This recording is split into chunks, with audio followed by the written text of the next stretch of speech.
Hello, everybody, and welcome to today's webinar. I'm going to give it another minute or two before we get started.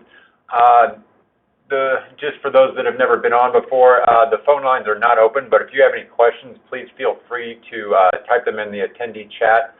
I will address them at the end. I usually find that is easier. So we'll get started here in a minute or two. Thank you.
All right, we'll go ahead and get started.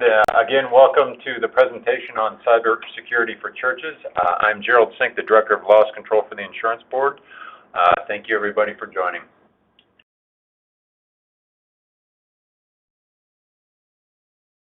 Who we are, the Insurance Board is a property and casualty insurance program serving the churches and related ministries of the Alliance of Baptists, Evangelical Lutheran Churches in America, the Christian Church, Presbyterian Church of the USA, Reformed Church in America, and the United Church of Christ. Our mission is to support and protect churches and church ministries by offering superior property and casualty, risk, and insurance management services. And our vision is to become the program of choice for the denominations we serve. Today's agenda, we'll do a little bit of background. We'll then discuss the main cybersecurity threats. We'll talk about assessing your church's particular threats, and then we'll deal with prevention. So a little bit of background. These are some statistics that I was able to gather. 43% of all cyber attacks target small businesses, which includes houses of worship, not just the ones we work with, but all. 60% of small companies go out of business within 6 months of a cyber attack, whether that's because sales dry up, because the damage done is so great that they can't recover, or that their financial wherewithal to continue no longer exists due to the cyber attack. And 48% of data security breaches are caused by the action of malicious intent, which is someone trying to get into your network to do damage or harm. Human error or system failure account for the rest. So this is a threat, not as great a threat as some other things, but it is something that you need to consider when managing your church business. An interesting infographic on how cyber attacks occur. 60% or more from hacking. Half the breaches include malware, which we'll discuss a little bit more later. 80% were related to either leveraged or stolen passwords or weak passwords. So anyone who puts in 1, 2, 3, 4, 5 or A, B, C, D, E, those are weak passwords that can be figured out pretty quickly. Every year there's a list that's published that has the worst passwords. And if you look at that, you can look at those and go, why would people use these? But people still use pretty weak passwords. Who's behind the breaches? Most of them come from outside. 25% do involve internal actors, though, so there is the threat within your congregation or within your church. And then you can see on down the list, 51% involved organized crime groups. That's not necessarily the mob, but there are organized syndicates of hackers that will do that gain access to information and then sell it in places called the dark web or elsewhere. So what do all these attacks have in common? 65% or 66% were due to malware installed via malicious email or ad. I think we've all received those. Hopefully your spam filters catch a lot of those, but they aren't necessarily 100% effective. 73% of breaches were financially motivated. They're there to get access to your bank accounts. They're there to get access to credit card numbers. They're there to get access to bank account numbers. And 27% of breaches were discovered by third parties. This is usually a third-party IT or a supplier that finds out that someone has had access to your data, and they alert either the business or a person at the business to let them know. These are some notable cyber attacks. I think everyone's familiar with the Yahoo and the Marriott ones.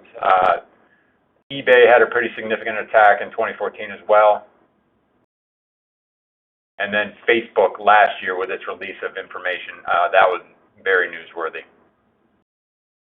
So the impact of cyber attacks, you have several here. You have privacy breaches, business interruption, and the need to recover and restore data. We'll deal with that more in depth later. But 44% of small businesses report being the victim of a cyber attack with an average cost of $9,000. That doesn't seem like a lot, but on a tight budget, that can be devastating.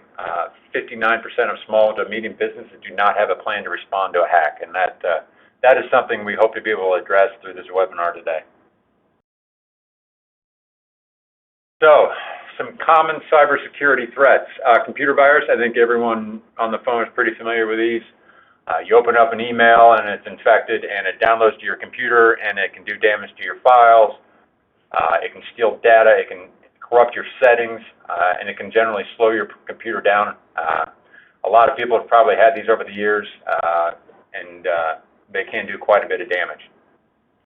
Rogue security software, this is one that I used to see quite a bit about 10 years ago. I haven't seen as much lately, and that may be due to an increase in security settings, but you'll click on an email or go to a site and you'll see a pop-up that says, danger, danger, your internet security settings are not up to date and there is malware on your computer. Well, the pop-up is the actual data, or the malware, and it's triggering you to download the software, and once the software is downloaded, it will remove it and corrupt your data. So it is the actual malware, not a security software.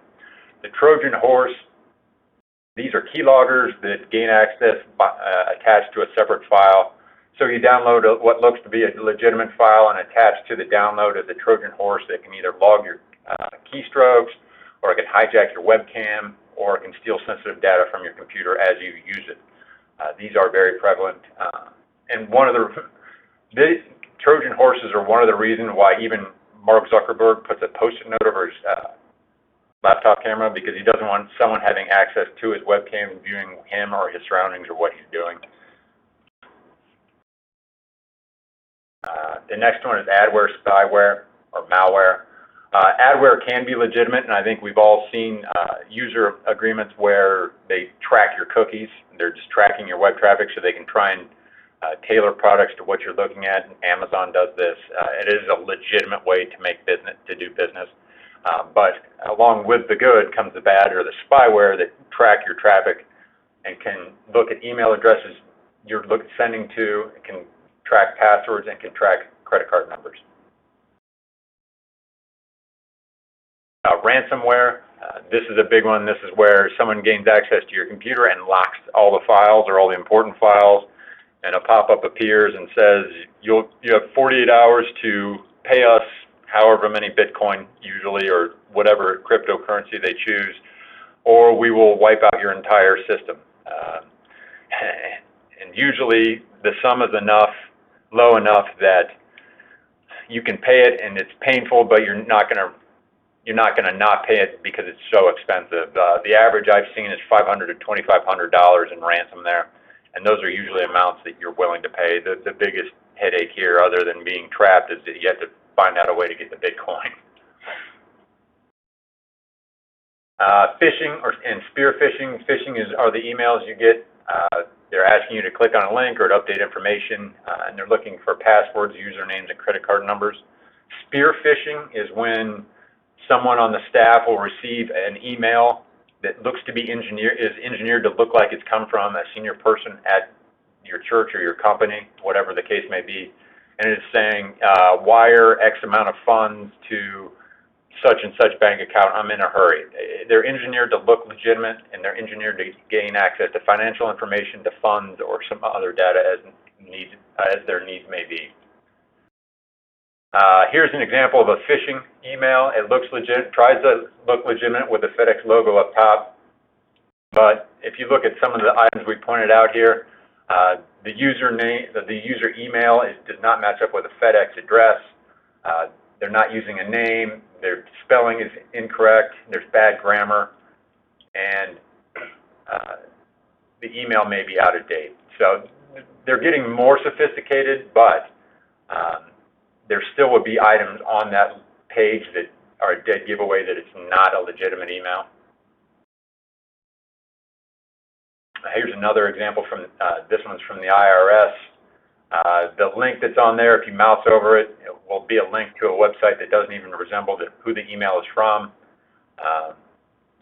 And as you can see, this one's a little better, but if the offer is too good to be true, most likely the email is not legitimate.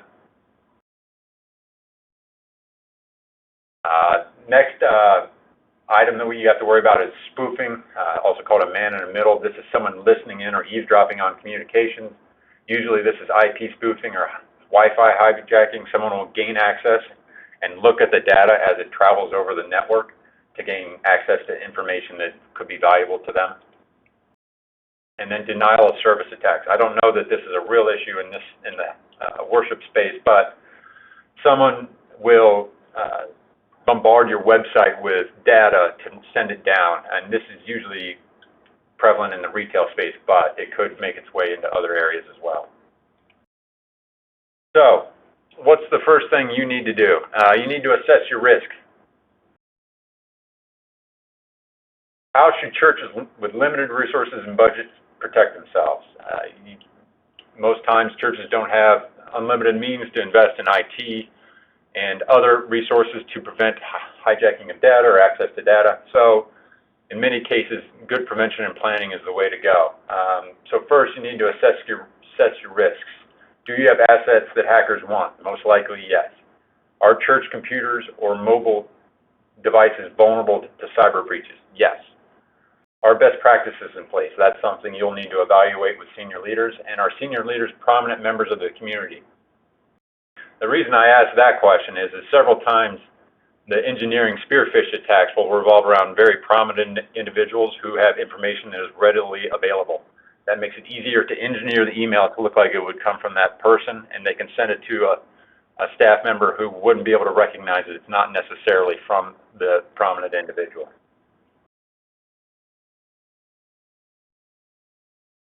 Some church assets that you need to consider are the donor database, not just the actual third-party software you may use that collects donations or accounts for it, but also the names of the donors, your accounting functions and data. So whether you use Quicken or an in-house solution or something more sophisticated, that will have valuable information in it. Confidential employee information. This is employee personnel files, any of their medical information if you collect that, any of their social security numbers, items like that. Membership directories that contains names, birth dates, addresses, and then fundraising databases, which I discussed earlier, and your website.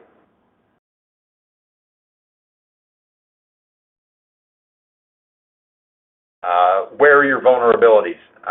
Within the ministry, your donation websites are vulnerable.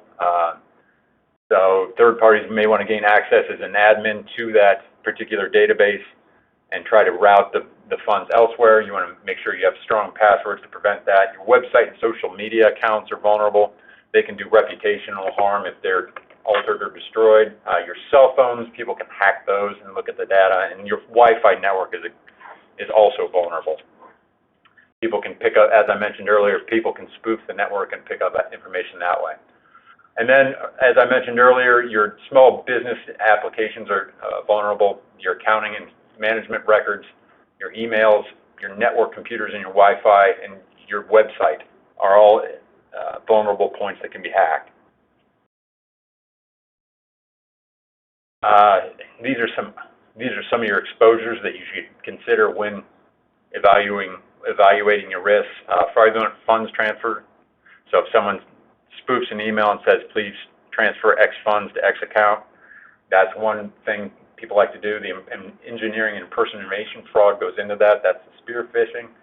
The extortion and the ransomware we discussed, that can be a cost to undo.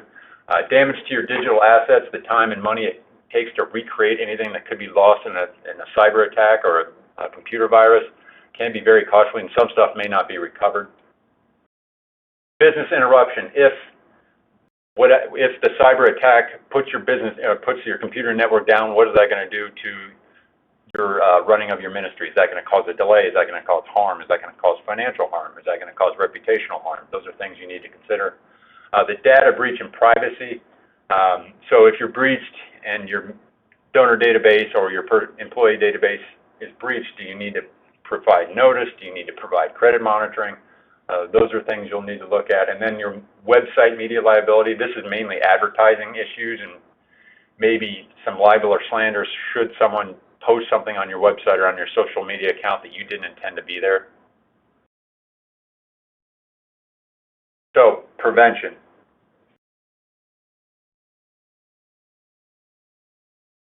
The number one thing you can do is to start with a cybersecurity policy. The policy will kind of lay the outline of all other items that you put in place, but you want to make sure that you have this in place, and it's a signal from senior leadership to both church staff, volunteers, and to congregation as a whole that you take the data and the information that is on the networks very seriously, and this is how you propose to protect both your own data and theirs as well.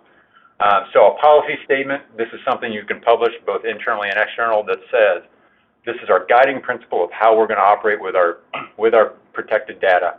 And it lets staff know what they need to protect, how they should protect it, and what they should do in case something happens. The scope is going to define to whom the policy applies. Compliance is important as well because each state is going to have different laws for how information is protected and governed. Some states are stricter than others. I know Massachusetts is very strict with personal information, and others are not so strict. It really is something you'll need to talk to a local attorney about. Your systems, your policy should address how your systems are developed, how they're updated, and we'll discuss this a little bit more in a minute, but it's very important that it be in your policy. Your structure of your system, so who's going to have access to what information. You may think that it's best to just let everybody have all the information, all access to all information, and you may think otherwise. That's a decision you're going to have to make. Training is very important and is something that should be done frequently. And then response. You should have a documented response structure just so everyone knows what to do in case they find out that something has been compromised.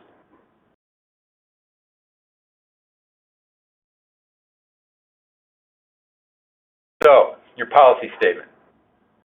Again, it should be your guiding principle. And one thing to note is that anyone who collects and manages other people's data is responsible to protect it. That's across all jurisdictions, and that's just a general good way of operating. I know that several of us probably interact with, Amazons of the world, Targets of the world, and our information is on their websites, and we trust that the information we provide them is going to be safe from hackers. Well, it's the same thing with information that your church collects, whether it's membership data, donations data, and so on. That people provide the information to you with on the trust that it's going to be protected from theft. So, and at the bottom here is a list of personally identifiable information, or PII. These are the most important items that you can protect, and these are the items that people are after the most. If you get a hold of any one or multiple of these, you can compromise a person's identity. So just name, driver's license information, date of birth, social security number, credit card numbers, and personal health information. All of those are very valuable and should be protected as strongly and as stringently as you can. The scope. Most policies that employers, whether small worship or large companies, are intended to cover personnel and staff only. It's my opinion that your policy should cover both staff, volunteers, and any visitors you have to the church. and I'll get into that in a second. But for personnel, the policy should set IET usage policies, what they can and can't do on networks or company or on church computers or phones.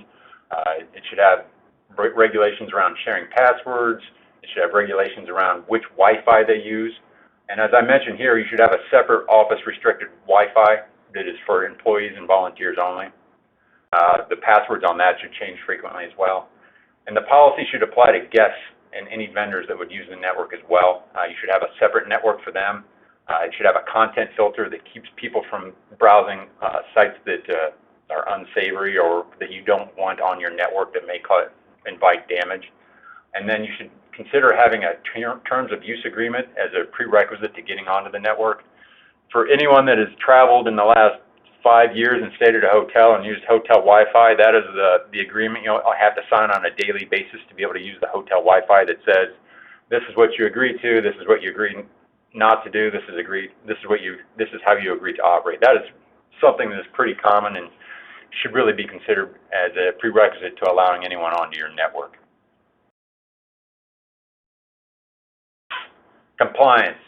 Again, this is looking at cybersecurity laws and regulations for your particular state and local jurisdiction. It's usually going to be a state thing.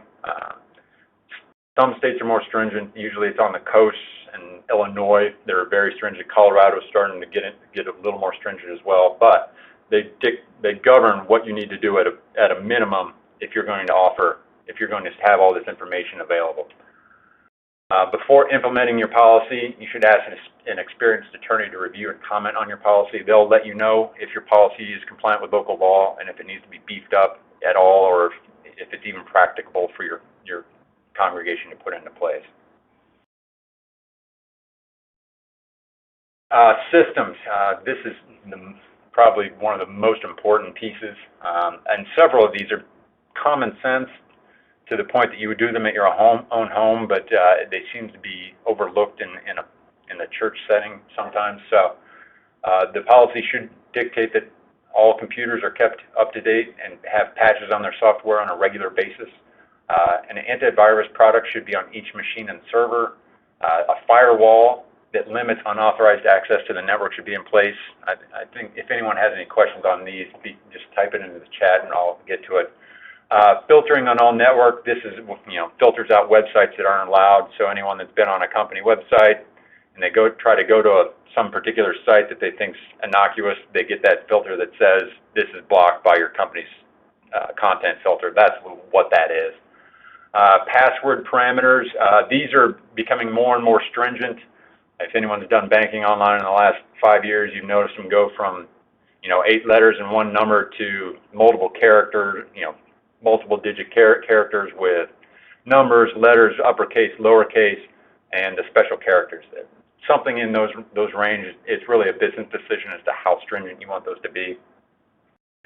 And passwords should be prompted to be changed every 90 days. That's very important so people don't get lax and just let their information out there.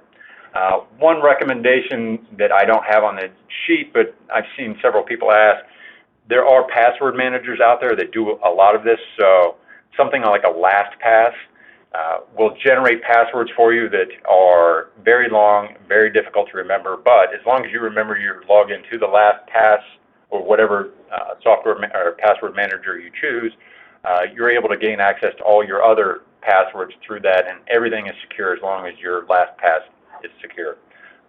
I think they're a good product. They're not for everyone, but they are a very good and effective way to manage passwords. And then there should be a program to lock screens after inactivity. I think those are standard on most computers now, but some people disable them. A few more. Back up all your data and encrypt it and store it off-site.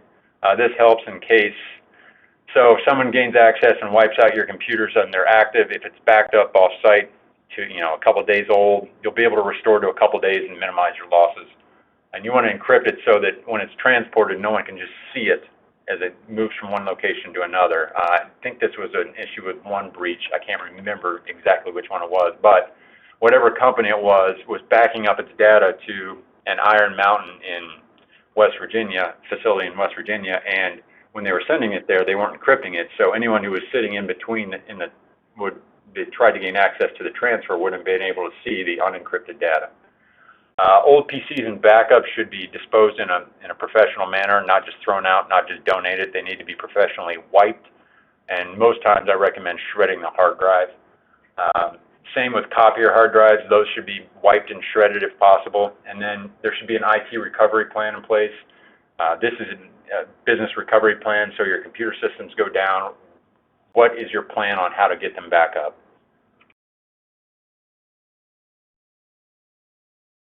The structure. Structure doesn't mean just the IT or network structure. It means also how you structure permissions within your organization. So you have senior level personnel that need access to large amounts of sensitive information, and you have volunteers and administrative staff that may not need that same level of access. You'll need to sit and think about what roles need access to what information, and it should be role-based. It shouldn't be individual-based.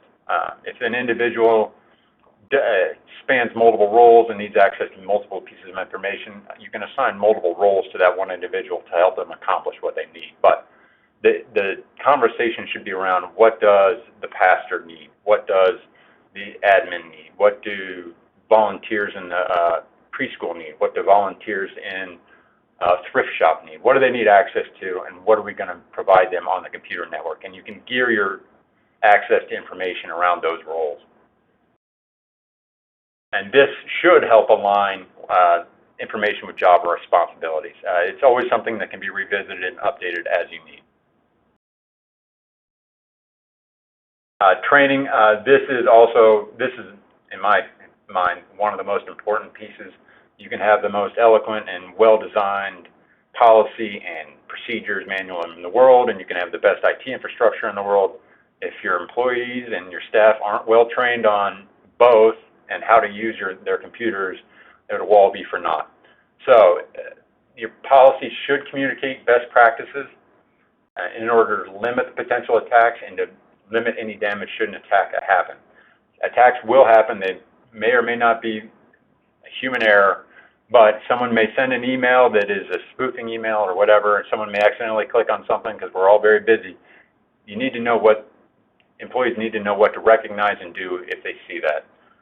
Topics should include how to detect engineering attacks and other scams, what is acceptable internet usage, how remote workers can access the network, how social media use will be regulated, and how to report security incidents. All very important. And then the final piece of any policy is the response. So you've trained everybody well, you've trained everybody on what to look for, but things happen. How do you respond? You need to detail who's responsible for coordinating attacks, because having the best response plan in the world won't really matter if you don't have a person or a role identified for coordinating any response effort. And they should have the ability and the authority to act as they see fit to mitigate any damage. And then you need to instruct employees on how to report any security incidents. And they should be able to do it without fear of reprisal. You know, I accidentally clicked on a link. I think it was a bad link, but you may want to scan it. I accidentally saw this email, and you may want to scan it. Items like that need to be able to report it freely without fear of termination or any other items. Some other considerations when you're looking at your cybersecurity policy and any cybersecurity initiatives in general. The policy should cover what happens when users fail to comply with guidelines. So you have users that use the internet or company computers for inappropriate purposes, or they use cell phones for inappropriate purposes. You need to kind of think through how you're going to address those situations. Are they going to be subject to termination or any other possible punishments related to their employment? And then you want to look at your payment processing. I know several churches have gone the route of accepting donations via credit card or third-party processor, and it's a very good way to do it because you're shifting the risk of the data breach to that processor. But you want to find someone that's reputable and is in the business of doing this and is well known. I know there are several very good vendors out there. You want to make sure you have an attorney review the service contract, and that that the provider is compliant with the PCI DSS. These are the common data security standards within the payment card industry. You want to make sure that they use secure socket layer encryption. I think we've all seen that when we use payment portals on the internet. And as I said, you want to have an attorney review all of these before signing. Conference attorney can do it. Your own personal church attorney can do it. Really, it doesn't matter as long as they take a look at the terms and agree with that it is a solid vendor. Some other considerations: protect physical assets against theft and unauthorized access. So if you have an office area within the church, make sure it's lockable, make sure computer and hardware is not easily accessible to guests on the property. Store employee personnel information in locked cabinets. This is a biggie. So for all the information you collect for employees, social security numbers, health information, on down the line, it needs to be stored in a cabinet that is locked and not easily removed. Conduct background checks on all employees. I would say all employees, but the bare minimum is those with access to PII, and lock doors and monitor visits into office areas. So with that, I will open it up to questions. Please feel free to ask any questions. I know some of you joined late. This recording will be posted hopefully by the end of the week, so if you'd like to log back in and see from the beginning, it will be available. But for now, I'd like to open it up to any questions. Please feel free to type it into the attendee chat.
All right, I'm not seeing any questions, so with that, I'm going to give everybody a little bit of time back this afternoon. Thank you for attending.